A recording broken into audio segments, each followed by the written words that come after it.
So we're a little bit late starting because things were a bit delayed from the morning and I was asked to kind of delay a little bit, hence we're a bit late starting. So welcome everybody. Hopefully you've all had a nice lunch and are suitably refreshed and ready to welcome into the world of deprivation of liberty, everyone's favourite topic. So my name's Sally Gillies and I'm the Adult Social Care Project Manager at the Cygnus Group. For those of you who haven't heard of the Cygnus Group, which seems from today to be most of you, so the Cygnus Group comprises of 3 well-established organisations, that's TriEx, Reconstruct and Price Training, and together we provide procedures, consultancy and training to organisations working with vulnerable adults and children. So, as I said, we are here to talk about deprivation of liberty. I understand that there is what we call a mixed bag in the room. So if I could have, just for my own benefit, a quick show of hands for those of you who are in the healthcare sector. So maybe CCGs, mental health trusts, private sector, lovely. Local authorities. Okay, you probably know this better than I do. Provider services. Okay, any charity third sector organisations? Okay, and anyone from education? Okie doke, so like I said, a mixed bag. So apologies if I've missed anybody off the list, it's not intentional. Okay, so the first thing I'd like to do is to just ask a couple of questions to get you guys thinking about deprivation of liberty and to help me get a bit of an understanding for where you're all at in the room. So, some of you will work for organisations that are already involved in deprivation of liberty in terms of the dole safeguards, and some of you won't. So for those of you who represent an organisation that is involved in deprivation of liberty, if you could answer this question based on your organisation's perspective. If you don't, then do it on your own. So, on a scale of 1 to 5, where 1 is relatively clueless and 5 is complete understanding, where would you place your organisation's understanding of its role in the current DOLS framework? So where would you place your organisation's understanding of its role in the current DOLS framework? So have we got any 5s in the room? Just show of hands if you think you're a 5 and your organisation or you have a complete understanding of the DOLS framework. Okay. Any 4s? Any 3s? Is anyone 2 or 1? Okay. That's fine. Okay, so the next question then. Same scale, but this time 1 means not at all, and 5 means they're on it. Has your organisation started to think about what the proposed changes could mean for them? So these are the changes being proposed by the Liberty Protection Safeguards. Has your organisation started to think about what the proposed changes could mean for them? So 1, not at all, 5, they're on it. Any 5s? Oh, should we swap? Do you want to come down here? Any 4s? Okay, brilliant. Any 3s? Any 1s or 2s? Okay. So the aims of today then are to understand the role of frontline practitioners and CCGs in the current DOLS framework. So just to reiterate, the role of frontline practitioners. So this is not the role of BIAs, and it's not about the current DOLS authorisation process. It's about understanding the role of frontline practitioners, so your community nurses, your social workers, your OTs, your GPs, your dentists, etc., etc. Those that are responsible for arranging care or treatment. To understand the key changes being proposed by the Liberty Protection Safeguards, and to understand what the likely implications are going to be for frontline practitioners and organisations. And we're also going to think about the things that you can do now to reduce the negative impact of any changes before they happen. Okay, so first off I'd like to introduce you to Anita. Anita is 55 years old and she has a diagnosis of early onset dementia. She is going to help us to make sense of the world of deprivation of liberty, or at least she's going to try and help us to make sense of the world of deprivation of liberty. So Anita lives in a care home and she does not yet have a DOLS authorisation in place. Anita is funded by NHS Continuing Healthcare, which means that she has a community nurse involved in managing her care plan. So let's think about the role of that community nurse who's managing her care plan. What is it under the current deprivation of liberty safeguards? So first and foremost, it's about recognising that a deprivation of liberty is occurring or is likely to occur in the future. Now, in order to do that, the nurse has to know what a deprivation of liberty is. So there are 4 factors that must all be present for a deprivation of liberty to be occurring under the current DOLS framework. So this is the test for you now. Can anybody volunteer what any of those 4 factors might be? Yeah.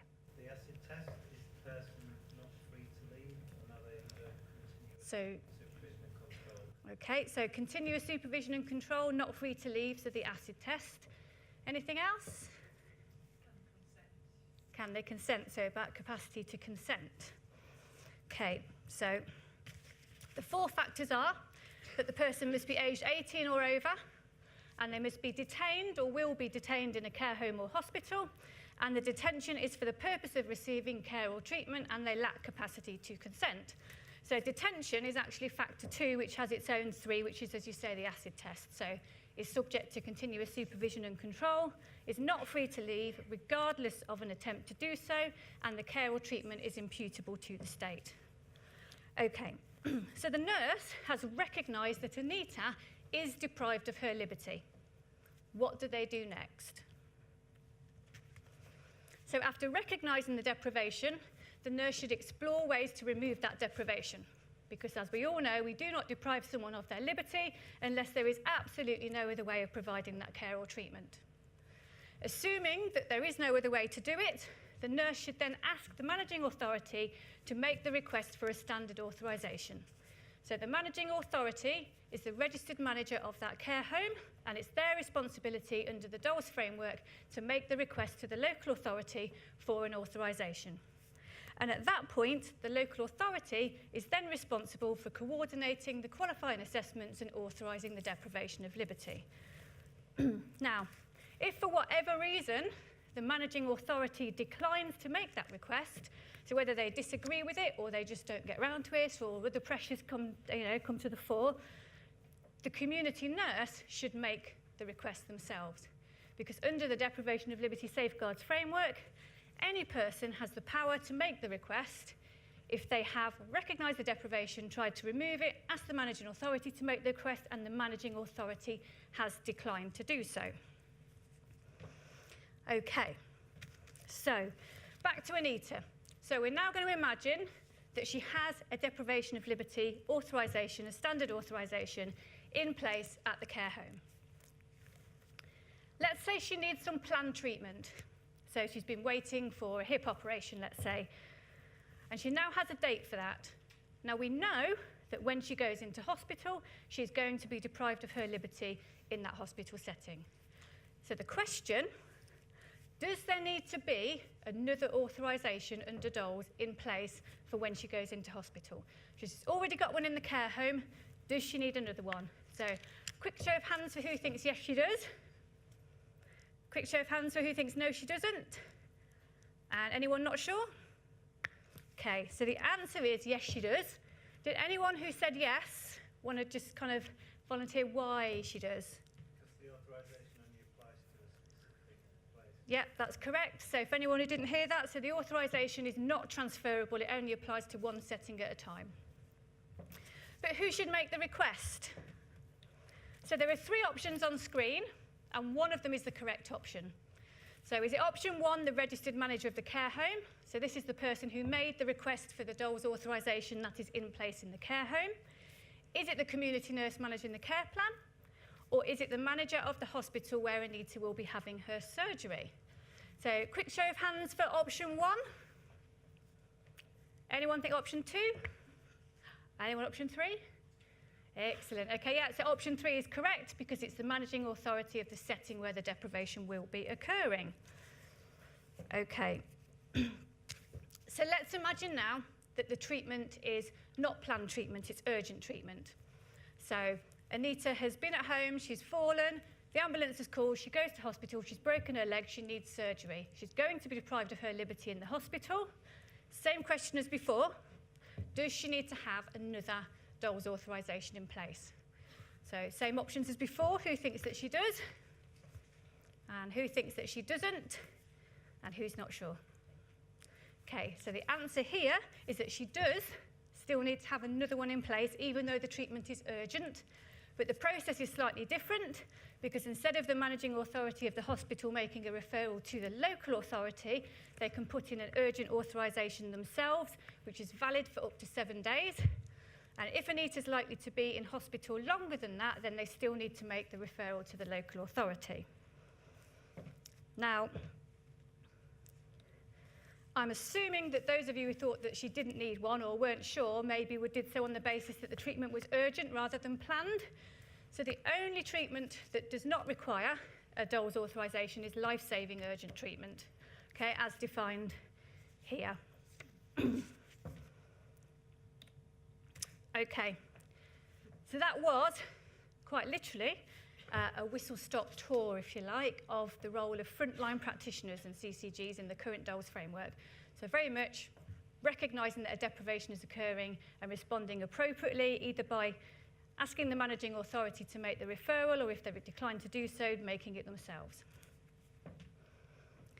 Now, it's widely accepted that the current framework is not working. Too administrative, too many people being unlawfully deprived of their liberty.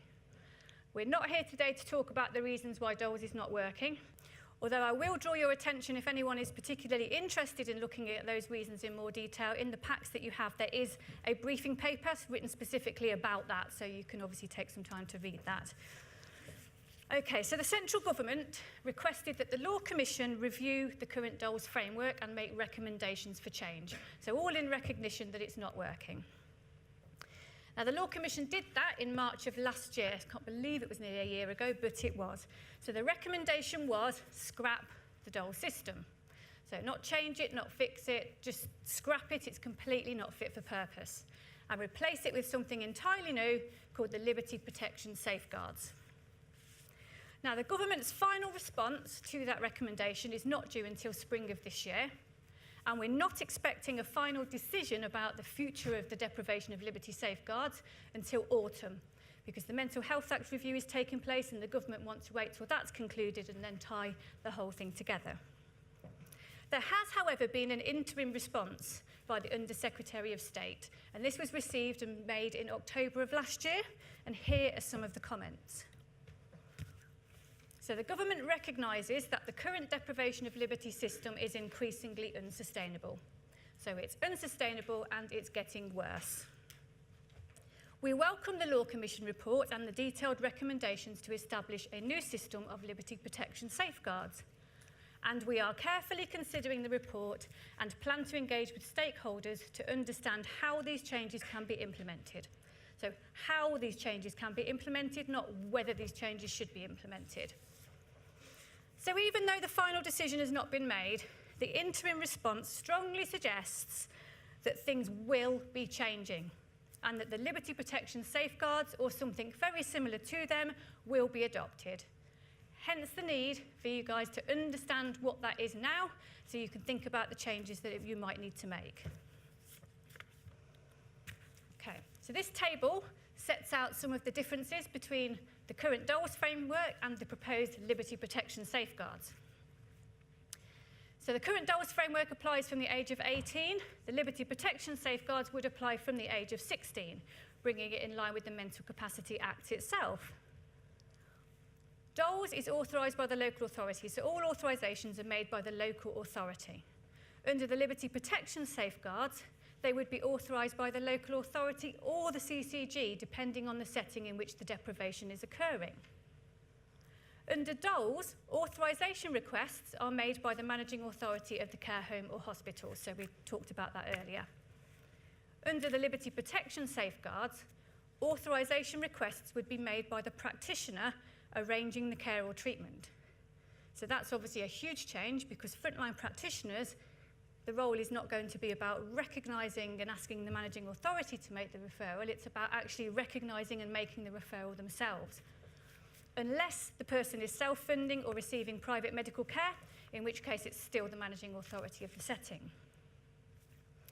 So under DOLS, best interest assessors, BIAs, are involved in all authorisations, and they're primarily based within local authority DOLS teams. So I know there are some best interest assessors in health settings, but they are still primarily based in local authority DOLS teams.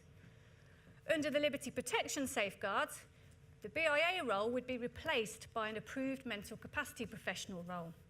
And the approved mental capacity professional would need to sit within the local authority and also within the CCG, because we know that under the Liberty Protection safeguards, some authorisations will need to be made by the CCG. And approved mental capacity professionals would only be involved in disputed, complex or serious deprivations. The non-complex deprivations can be authorised based on the recommendation of the practitioner arranging care or treatment. So if we just think back to Anita, so Anita's in her care home, she's quite happy to be in her care home, she's complying with all of her care and treatment, she's not trying to leave, she's very happy and settled. That's non-complex, and those deprivations can be authorised based on the recommendation of the practitioner. If, on the other hand, Anita is in the care home and she is very unhappy about being there, she's telling everyone she doesn't want to be there, she's trying to leave, she's not complying with care and treatment, that needs an approved mental capacity professional. So DOLS authorisations are not transferable between settings, as we mentioned earlier. Under the Liberty Protection safeguards, it's proposed that authorisations in most cases can be transferred across settings. Now, this is a big one in terms of DOLS. So the DOLS framework allows for deprivations to be authorised after a person has started to receive care or treatment. So under the current framework, social workers, nurses, whoever's arranging the care or treatment, can arrange for that treatment, can put that in place without getting a DOLS authorisation first.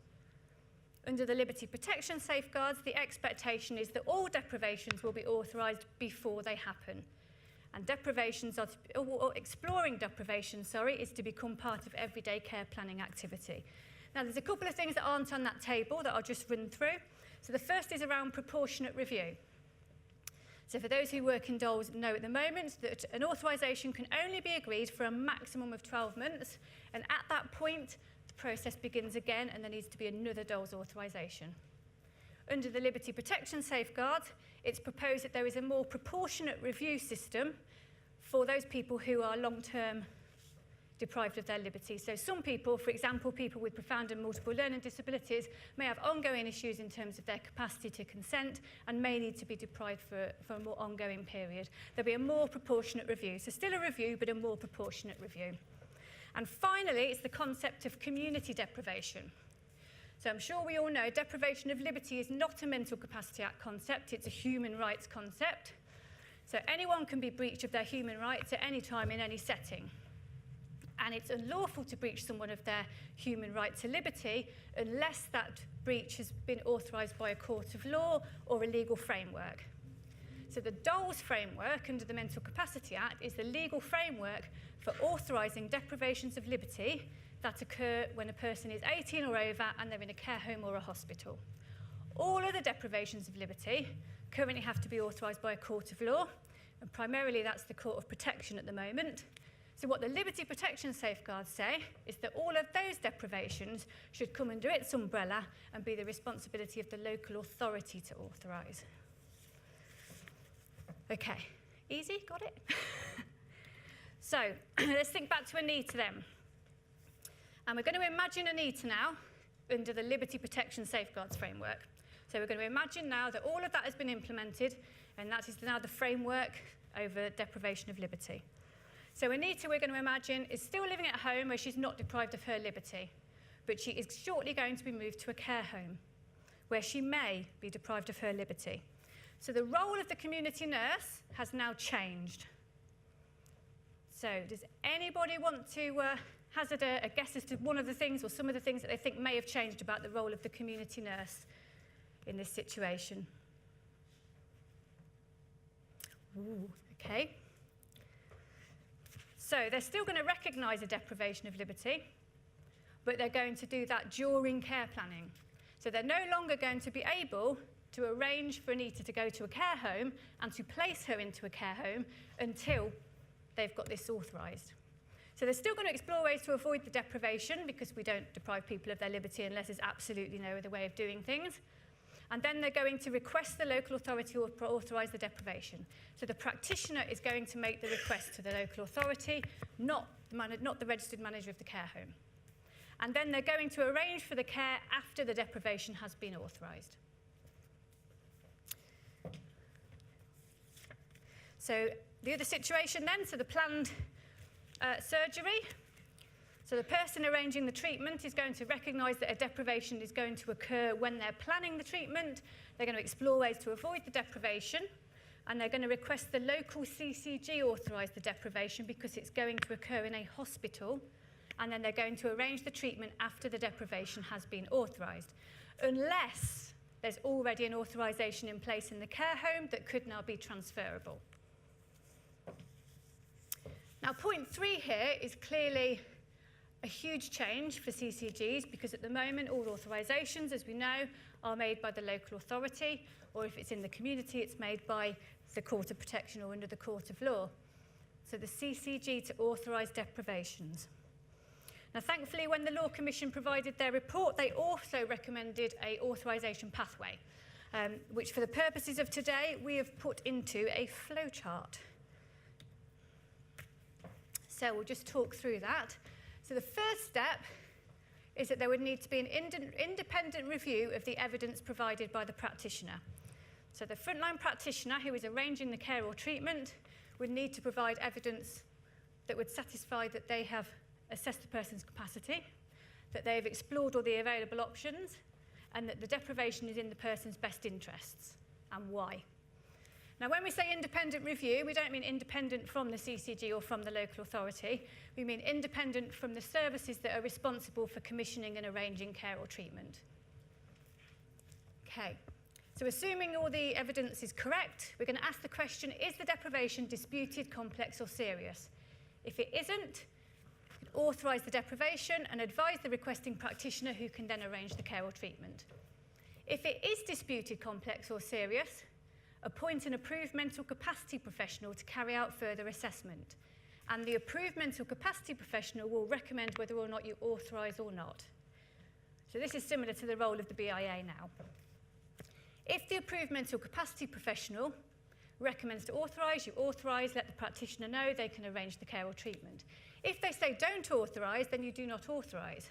And you go back to the requesting practitioner who must then take on board the recommendations of the approved mental capacity professional, and best case scenario is that they're able to provide the care or treatment without depriving the person of their liberty, and if they do have to still deprive them of their liberty, it's going to be the least restrictive way and they can come back through the process. Okay. So future-proofing. So the things that you can think about and do now to reduce the impact of change. Now, as you came in, hopefully my colleague who's disappeared handed everybody a pack. So within that pack are some resources which basically are some of the things that we've talked about. So there's the pathway, and there's how to recognise a deprivation of liberty flowchart as well, and a briefing like I talked about. But there's also, in the back of the pack, there is a future-proofing tool, which is basically a copy of this table with a bit down the side for you to add your own notes. So entirely up to you, but it may be useful to kind of jot some notes as we talk through the table. So some of the things that you need to think about now. Do practitioners responsible for arranging care or treatment understand how to recognise a deprivation of liberty? Obviously, under the Mental Capacity Act and the DOLS framework as it stands now, they should know how to do it, because if you think back to the table, they should recognise a deprivation of liberty so that they can ask the managing authority to make the referral. Under the liberty protection safeguards, that's even more important, because they are going to be responsible for requesting the authorisation themselves. So they need to know that a deprivation of liberty is occurring. They need to know what that looks like. Do they understand the Mental Capacity Act and the principle of best interests? Again, they're going to need to provide evidence that they've assessed someone's capacity and that actually a deprivation is in the person's best interests. What structures need to be developed to support any new framework? And how can their independence from those services involved in commissioning or arranging the care or treatment be ensured? Now, local authorities already have this because they already have DOLS services that need to be independent from the services arranging and commissioning the care and support. So, find out what local authorities do, CCGs. So what are the opportunities for integrated working? So is there a possibility to share a structure around deprivation of liberty and how that's authorised? Is it possible to maybe have a shared pool of approved mental capacity professionals that work across both services? And what are the opportunities for joint training? How many professionals will need to be trained as approved mental capacity professionals, and in which locations?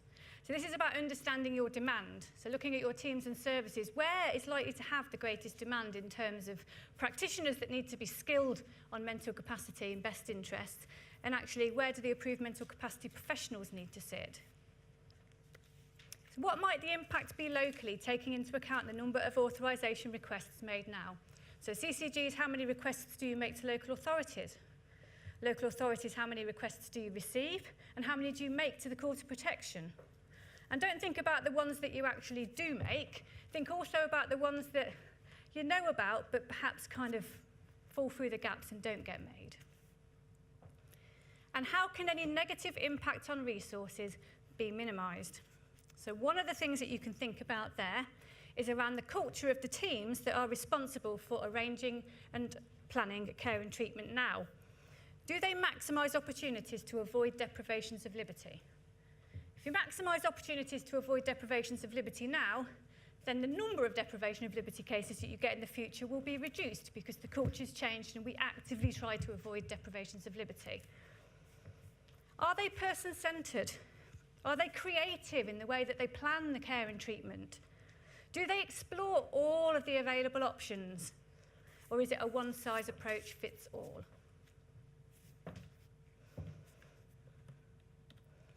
Okay. So in terms of me talking to you now, that's it. Some of you will be pleased to know. So you are welcome to kind of stay and to look at the future-proofing tool or to speak to the people around you about what your next steps might be and just what you kind of have learned, that kind of thing. Or I am happy to take any questions if anybody has any burning questions. And if anybody is interested in finding out kind of how the Cygnus group might be able to help in terms of frontline practitioner training and support around mental capacity and deprivation of liberty, then my colleague, I believe, is out on our stand and happy to speak to you. So yes, so in terms of me, that's it. I hope it's been helpful and useful. If anyone has got any burning questions, you can shout them out or come down and ask me. I just wonder what your thoughts are about the training that's going to be required, given that 10 years on from the Mental Capacity Act, it's still not that well understood. It's not. And I think it's good that responsibility is moving away from managers of care homes and hospitals. Yeah. But there's a much wider group of people now need to understand this thoroughly. Yeah. So what sort of training is going to be required for that? Yeah, there absolutely, yeah, you're right, there absolutely is. So obviously under the liberty protection safeguards, the point that's been raised there is obviously the frontline practitioners. So this isn't just qualified practitioners, this is everybody working in social care and health that arranges care or treatment is going to really have to understand the principles of the Mental Capacity Act, but not just understand them, but know how to actually implement them. So there is a huge training gap here. And as you rightly pointed out, the Mental Capacity Act has been around for a long time now. We're talking kind of like 12 years. And actually, there's still criticism that people don't understand the Act and don't implement it properly. So there's opportunities for training. I mean, I would personally think that to look in-house, it's got to be something that internally you have that training and support structure there. So you need key practitioners who understand the Act, who can then support their colleagues to understand it. I think there's only so much that external trainers can do, because they're not there day to day. So you need those in-house experts, would be my view. Anyone else got any? Oh, nice. Go on. I mean, one of the things that's struck me, or I've questioned over a period of time, from where people are taking best interests decisions, is the issue of it's the person taking the decision who sets the bar of knowledge that the individual has got to meet in order to determine whether or not they have the capacity to take that Yeah. decision. I just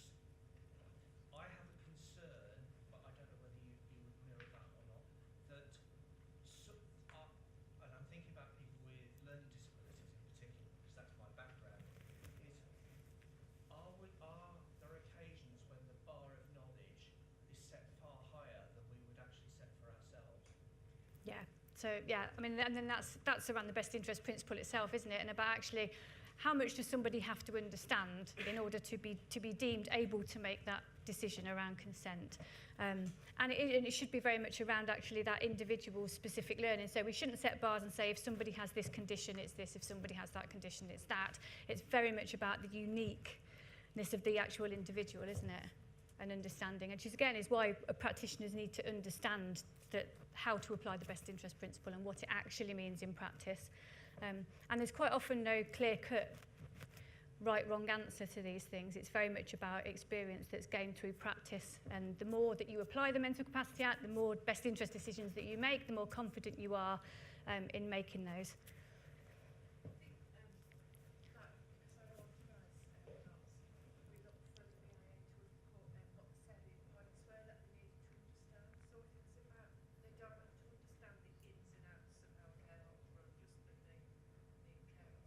Yeah. Yeah. Exactly, yeah. So it's not reasonable. I mean, if you think about ourselves, and we make decisions all the time, we make decisions without knowing the fine, nitty-gritty details of it. So when we're asking somebody if they can consent, if they understand something, we shouldn't be making a judgment that they have to know every single thing. Just think for yourself, you know, what you would do if it was you would know which bits are important to you to understand in order to make that decision. Okay, Fab. Anything else? So we can get first dibs on the coffee. Okay, so if anyone's got any questions, I think the details on those packs, the Cygnus Group details are there. You can contact the Cygnus Group and I can get back in touch as required. Thank you. Thank you.